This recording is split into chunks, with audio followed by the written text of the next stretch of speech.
أعوذ بالله من الشيطان الرجيم بسم الله الرحمن الرحيم الحمد لله رب العالمين وصلى الله على محمد وآله الطاهرين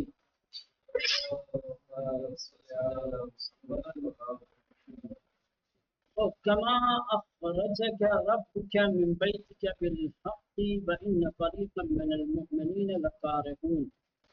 يجادلونك في الحق بعدما تبين كأنما يساقون إلى الموت وهم ينظرون. یہیں سے پڑھنا تھا.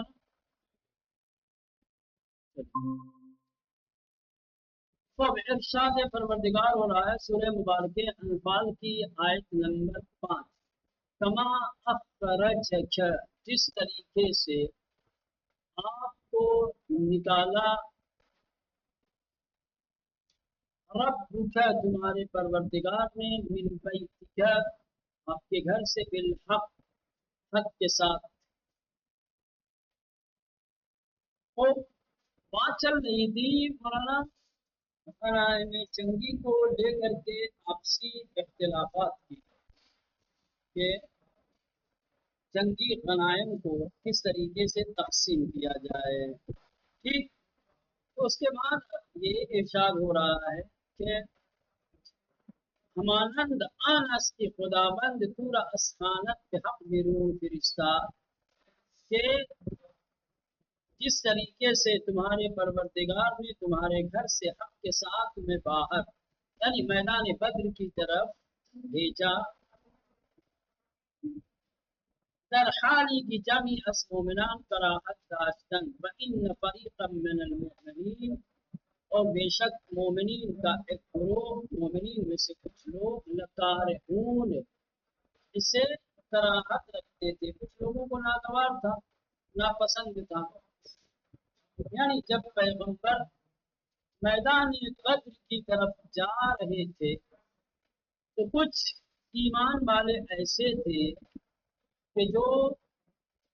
اس بات کو ناپسند کر رہے تھے، بجائے یہ کہ پیغمبر کی حمایت کرتے خود بھی پیغمبر کے ساتھ جاتے، اپنی ناراضگی ظاہر کرنے لگے اور کراہت کا اظہار کیا. بھائی کیوں جا رہے ہیں، کیا ضرورت ہے جانے کی، یا ہم نہیں جائیں گے، بس اس طریقے کی باتیں ہوئی. تو پیغمبر نکلے اپنے وطن سے، اپنے گھر سے میدان بدر کی طرف، اور پھر انجام ظاہر ہوا، دیکھا سب نے کہ کس طریقے سے پیغمبر کو اس جنگ میں کامیابی، کامرانی اور سربلندی حاصل ہوئی. پھر یجادلونک بالحق، اب وہ لوگ جو ناپسند کر رہے تھے، وہ لوگ نہیں جانا چاہتے تھے، وہ لوگ پیغمبر سے بحث و جدال کرنے لگے، بحث و تکرار کرنے لگے، جبکہ یہ خدا کا حکم تھا، خدا کا فرمان تھا. لیکن آنہا بائن کی میدانستان، وہ لوگ تھے جو لوگ یہ ناپسند کر رہے تھے، باوجود کہ یہ بات جانتے تھے کہ ان فرمان خدا، یہ خدا کا حکم ہے،